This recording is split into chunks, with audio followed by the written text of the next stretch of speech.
ప్రాణంలో ప్రాణంగా మాటల్లో మౌనంగా చెబుతున్నా,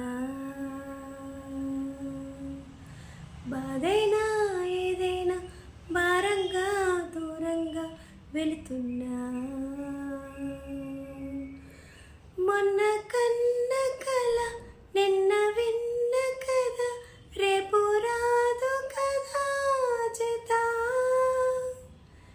ఇలా ఇలా నిరాశగా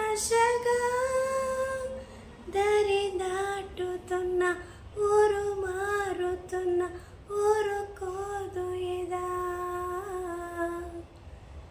ప్రాణంలో ప్రాణంగా మాటల్లో మౌనంగా చెబుతున్నా.